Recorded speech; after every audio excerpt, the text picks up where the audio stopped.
What's up, everybody? Good morning. It's Thursday Morning Live, and I am running fast this morning already. Glad that you're here. If you're new to the show, welcome. I know we're starting a little bit late here, a couple of technical issues this morning. You know, when you get guys that just don't know how to use a computer, like myself, sometimes I can't figure out how to even turn it on. So glad that you're here this morning. Listen, if you are new to the show, grab some coffee, buckle up. This morning, we're going to talk to a Chicago area entrepreneur and just talk about creativeness in business, right? And different things that you can do, different strategies. So, my guest this morning is Joe Drew. Joe has become a friend over the last year or so through Carl, who used to do Saturday mornings with me. And they are Joe's in the roofing business in the northwest or the western suburbs of Chicago, and we're going to talk about being an entrepreneur in this environment. Let me bring him in. Joe, good morning. Good morning, Mike. How are you? I'm good. Hey, listen, I just want to say real quick, anybody on this morning, you have a comment, you want to drop a question, use the chat. Make sure if you're watching us on social media, you like us, love us, follow us, subscribe to Multifamily Unplugged, where you're going to get a boatload of new information on a daily basis. Joe, it's hot in Chicago, man. Man, I tell you what, as you know, I just sailed the Pacific to Hawaii and Mexico, although I didn't go to Maui and I didn't go to Mexico because of the fires and the hurricane. And then coming back here, dude, it's brutal. Yeah, it's like you go outside, it's like somebody gives you a big wet hug, you know? It is just, I'm drenched walking to the truck and getting to the office. I was like, man, but it is what it is. Welcome to Chicago. Yeah, welcome to Chicago. Hey, one thing about Chicago, ever since I was young, you can always count on the weather changing really quick. So yeah, and the food here. I tell everybody, the food here is the best on the planet. So that's the one good thing with Chicago. We'll get to the food. That's for sure. Especially you, me, and Carl. Amen. We can do some damage, no doubt about that. You know what's funny, real quick? So we're coming back on the trip, and I went with my two boys, 7 and 8, and so the 7-year-old's like, I can't wait to go to Portillo's after 19 days on a cruise ship. So that was my gosh, and 19 days at the buffet, right?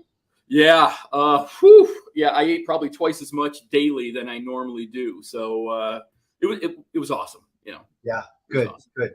Well, I'm glad you made it back safe. You didn't get burned. You didn't get hit by a tidal wave. What a time, though, right? Dude, we had volcanoes. We had earthquakes back in Los Angeles. We had hurricanes. I mean, it was pretty remarkable of what ended up happening. So a once in a lifetime trip to Hawaii and Mexico, and we didn't go to Maui and we didn't go to Mexico. So it happens. Yeah.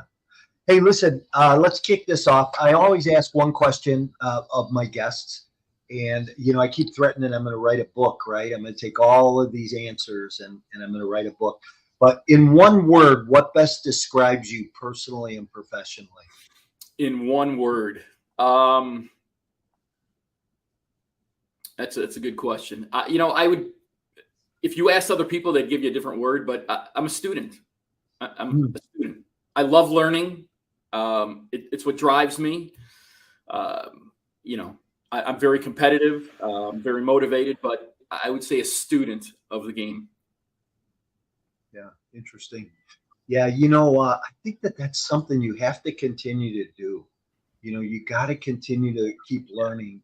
And, I have this tendency, I like to hire people or surround myself with people younger than me because I think that they know a lot more. Right? Because they know how the world's running today. Sure. I think you become a student by doing that as well. You have to stay engaged. I mean, again, just you talked about it. The technology, even, I run on a Mac and here, I got to download Chrome and everything else. So today more than ever, you have to stay plugged in, especially just from the technology side, because the game is changing of how we interact, of how business interacts, how relationships are interacting. It is changing, and our kids and the the young ones coming up, they don't have the luxury that you and I have of old school and new school. And I think that's what allows us to separate us from the rest of the pack as well. Yeah, for sure. Hey, what's one thing you've learned in the last 30 days?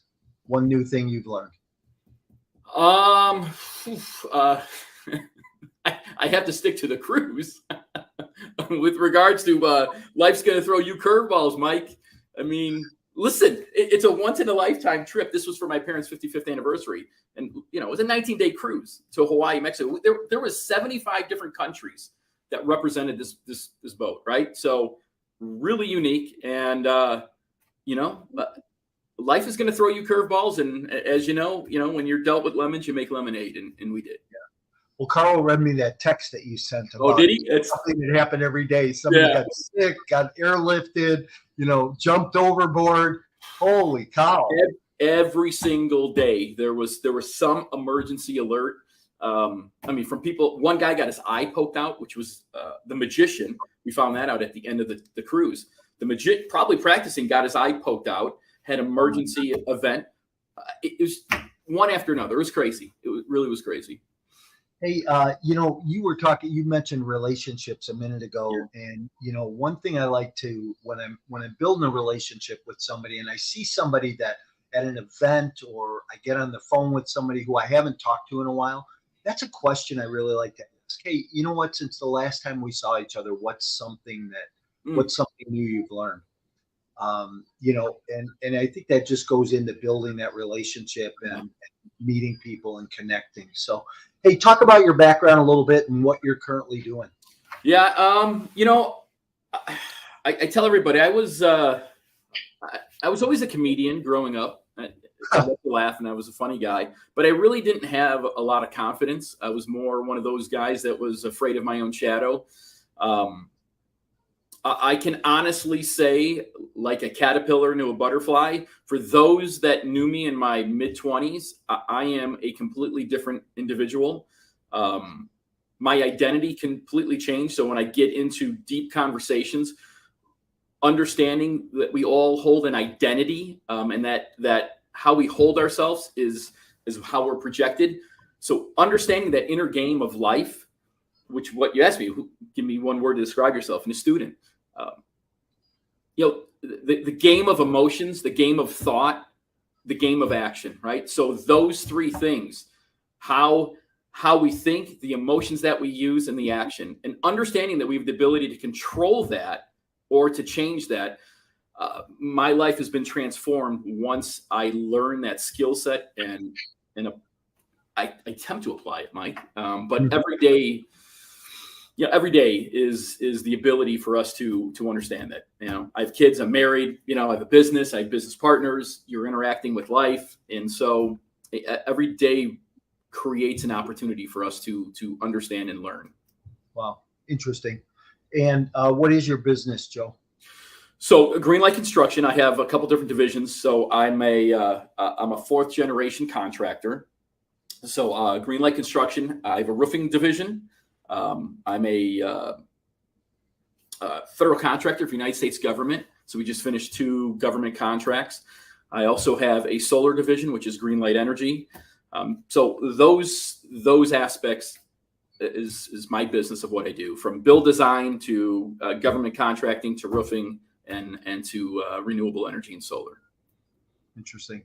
So what do you think, one of the things that we kind of talked about, putting this together was how do you have to be creative today in the world of construction and being a contractor? Where, I think in the business you're in, because I've been in that business, mm-hmm. right? And in that business, you got to wear so many different hats, right? No matter who you have working for you and people planting, you have to wear a ton of different hats. Sure.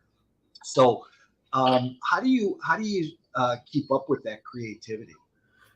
It all stems from the relationship. We already talked about it. Business is a business of relationships, and so I don't care what business that you're in. Even if I had a job and worked at Panera Bread, it's what separates us from the rest of the pack is our ability to connect with the other humans. And the more authentic you can be, the more real you are, especially in today's world, you're going to stand out and have an advantage. End of story. So the authentic side, the willingness to engage gets the advantage, right? Because it's all starts with the relationship. Nobody wants to do business with somebody that we don't trust, right? That I just have a bad feeling about.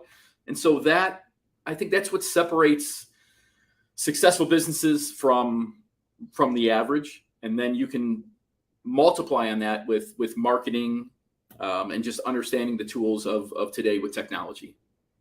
Yeah. Hey, let me ask you this. Do you have roofers on roofs today? Not today. We give them the day off on days like this. Today's a brutal day. Boy, is it? That's funny though. I don't know. That just kind of came to me. It's like today would not be a day to be on a roof. That's yeah. And again, so there's from a residential side, you're installing shingles, right? So that the asphalt gets extremely hot. So it would be a real short day. On the commercial side, you're installing a white reflective TPO. So that sun is shining back at your eyes. I mean, it's hot up there. The commercial is a little bit easier just because it's a white a membrane that you're working on versus an asphalt, but you got to be careful because you got to keep the body hydrated. So talk about TPO for a minute, for people that might not know, and I know that I have a lot of listeners that are in the real estate business, multifamily space, right? Flat roofs are common, especially in the city of Chicago. What exactly is TPO? So TPO is the terminology is thermo olipropylene membrane, something like you put me on cue there. So it is a plastic 60 mil dense membrane. I call it the Rolls Royce of roofing today. So it's very, very durable. The old school is going to be more of a torch down modified, and I still have guys like you that we work for, that always prefer the torch down, just because it's been around for forever and it's very durable. But if you got in a helicopter and I flew over Chicago with it, you would see all the new construction jobs are all going to be a TPO membrane. Last longer? It lasts longer. Again, it's still the maintenance, right, is a key aspect. If you don't maintain the roof and you don't keep it clean, that will start to break down. You got to make sure the water that runs off that and drains on a roof. So, we do maintenance programs to keep everything clean. We'll go up there twice a year with regards to it. But the white reflectiveness with regards to the new systems is what allows a roof to last just a little bit longer than a standard asphalt roof, even a granulated roof. Yeah. And how long will TPO last? Let's say your average building owner's not maintaining it, not going up there once or twice a year and cleaning it up, or doing an inspection on it. What's the life expectancy out of a roof? The standard manufacturer warranty is going to be 20 years on a TPO. Okay, but that doesn't necessarily mean that you might not get a small leak somewhere. Well, correct. Yeah.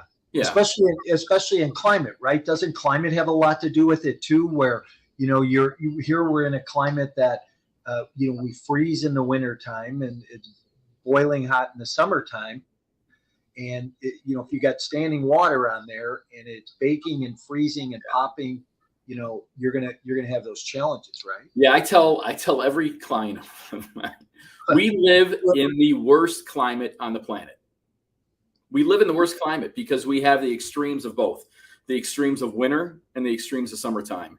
And because of that, our buildings, our homes, construction moves. Just look at our roads, right? Our roads are hot garbage because of that continuous temperature change and the expansion and contraction. So you have to pay attention. And your roof, let's talk about investors, right? You have a building. The roof never has a day off.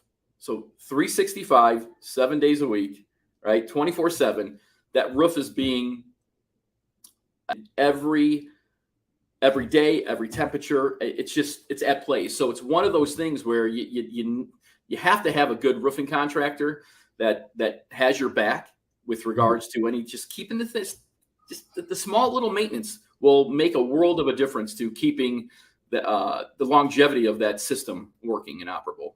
And again, we get to catch things. If all of a sudden I see a seam starting to come up, God, it's just easy to patch versus you getting a leak. And that's in the roofing industry. It's because it's neglected. You as a building owner I get the call when you have a leak, and that's the worst time to have because that's the most expensive repair for you. Is the fact of, okay, it's a leak. Where is it? We got to find it, and then obviously address it, and let alone your interior side of it. Well, based on the fact that most roofing materials are oil-based, is there a big fluctuation in cost? And how often? Yeah, there's the last year we had about 7 price increases throughout the year. Wow. Yeah. So have they come back down, or no? It doesn't. It typically doesn't come back down. If you're having multiple price increases and then all of a sudden you have 1 or 1.5 decrease, you're still significantly higher at that point in time. Again, it's a game. It's business, right? It's politics. Because it's oil based, as the cost of petroleum and the cost of barrel of oil goes up, so does the building material. But the last 2 years, 3 years, with COVID and then supply chain, it was absolutely brutal what we had to go through just from a construction standpoint, not just roofing, all of it, just because of supply chains and supply and demand. Yeah. How about during COVID? Did it, and has your environment bounced back since then, since those delays and shortages and price increases? Because I know lumber doubled, right, in cost. Did the same thing happen with roofing? Sure. And to answer your last question, it's back, right? So there's not necessarily a supply chain issue, but it was pretty remarkable being what do they call us? I was able to work because what do they call us? The people that could go out of their house and do work like medical, right? Essential workers. Yes, because we were an essential worker. My business never stopped. We didn't really slow down. The biggest issue was 2021, because at that point, for example, on a commercial aspect, all the polyiso, which is the insulation base that goes underneath the roof, was obsolete. And so only the contracts for schools and for hospitals were able to execute on commercial. So that was really, really, really challenging. Luckily, I was able to survive that because we had smaller jobs and, didn't need, 500,000 square feet of materials. So the companies that had a warehouse full of materials, we had to improvise. We're working with different roofing contractors to say, hey, can I borrow this? Can you got any of this? Just to kind of get by. So 21 was really, really challenging. Yeah. So let's talk a little bit about your other business. You're in the solar business. And I think you focus mostly on commercial, don't you? Or do both. you do both? Yeah, both residential and commercial. Yeah, and that being in the space that I'm in with roofing,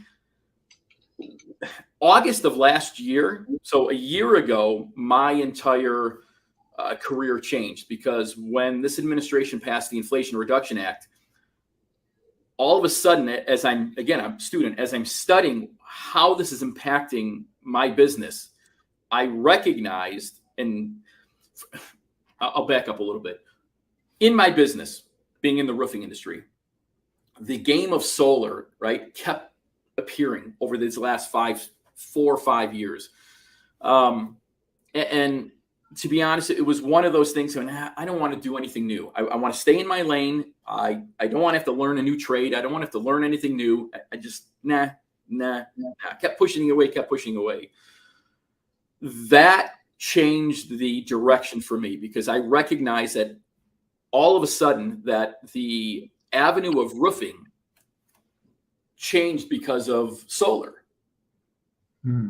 Even in residential, I can now fund your home roof simply by giving you the opportunity of going solar and reducing your cost, your energy, your ComEd bill.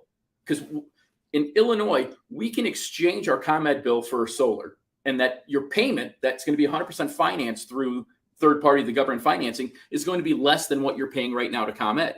So it's a no-brainer at that point. And then I can roll in the cost of a roof. So if you needed a roof and didn't want to have to pay out of pocket, you're using the government funding in order to do so. Everybody's approved for the most part. It's a remarkable thing. When all of a sudden I'm seeing my clients being approved for $50,000, $60,000 for a solar project, and the solar costs 30, like, can I use the other 30 or the other 12 or 15 for the roof? And the answer was yes. And so that's really where I started to pay attention. On the commercial side, you brought up Carl. That is where the game really changed, because the same vehicle and the same mechanics apply on the commercial as they do to the residential. So all of a sudden, if I have a $500,000 or $1 million project, the ability to bring in the financing through third-party financing, government financing, sponsored financing, to pay for the roof and pay for the solar is a game-changing scenario. So like you said, this last year it's full steam ahead with regards to the solar and the roofing, because those two get paired together, and we're in a very unique time whereby the incentives, especially in the commercial, offset and pay for the system. So it's a game-changing scenario for us. And there's a bunch of credits that come back to you. You're seeing that, aren't you? and you know, it's almost, and I look at this because you and I are doing a creative deal with Carl.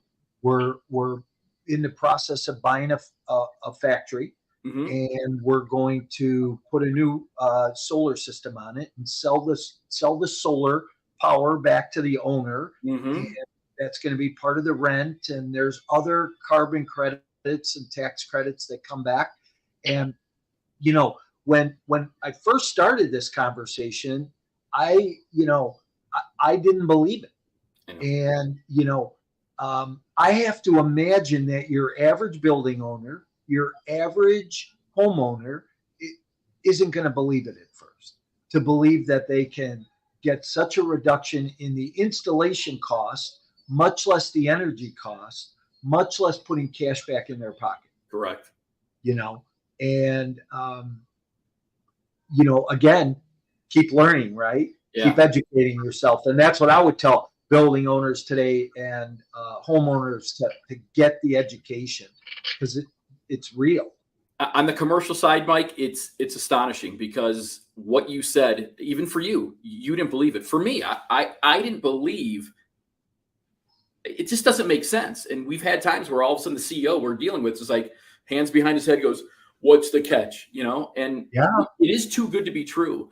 But there's a reason why the government stepped in. And once you understand why that's happening, listen, the American grid on a scale of 1 to 10, 10 being outstanding, 1 being horrible, where do you think the grid is?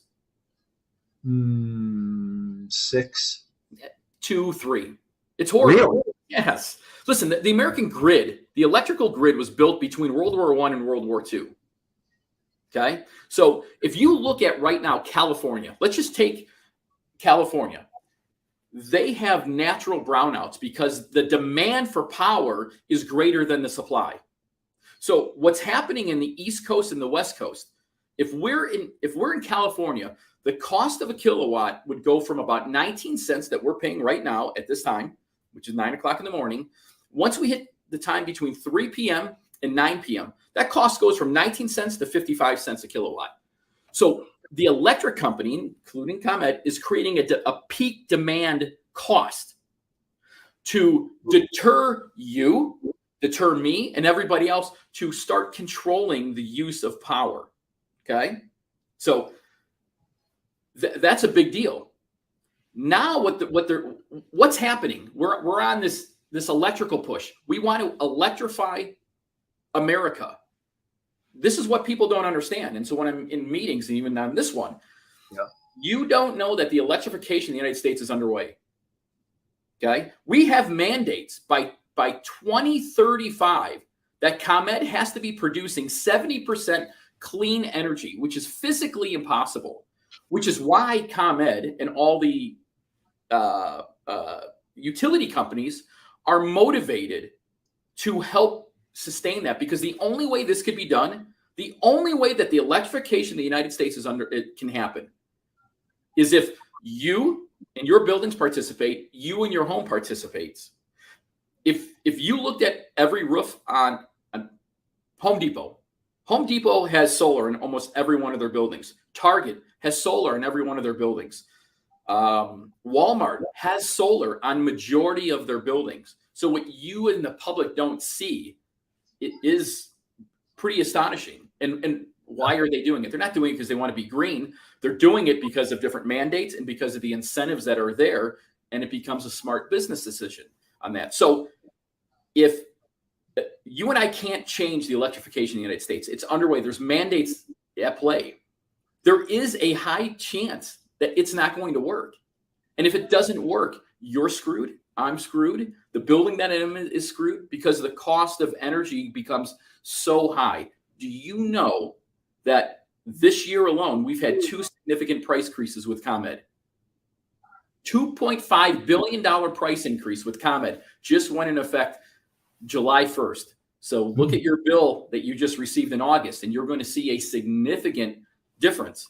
And it's not because of the air conditioning. It's because the cost of your kilowatt went up significantly. Interesting. No wonder my electric bill is doing what it's doing. Yeah. So now when you see that it's such an easy opening, because my clients are all roofing clients. I'm now networking with all my roofing compadres because I don't need the roof anymore. I can tell them I have a vehicle to finance your roof. You bring me the client, you guys get the roof, we put the solar on, and it becomes a phenomenal marriage at that. Well, and I love that, the phenomenal marriage piece, because I the whole creativity thing and how we can be creative. Yeah. And anybody who follows me and knows me, I've bought multi-family deals with no money down, with I bought a 450 unit apartment complex creatively, owner financing. I'm doing another one right now, creatively, owner financing. And what we're doing on the commercial side in buying a building and doing a lease back and running a triple net program, using solar as part of one of the spokes in the wheel is just phenomenal. And I would invite anybody who wants to hear a little bit more about that to reach out to Joe. Joe, how do people get a hold of you? What's the best way? Yeah, you can catch me on Facebook I'm Joe Drew on Facebook. I'm on Instagram as well. But the easiest way would be through Facebook, or if you want to send me a text message, if you want to give my number, I can give my number. That's fine too. Are we going to see some of those pictures of that 19-day cruise on your Facebook?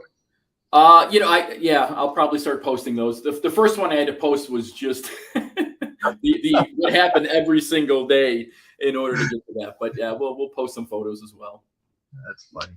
Hey, listen, thanks for being here this morning. I appreciate you. It's been great to get to know you over the last year or so.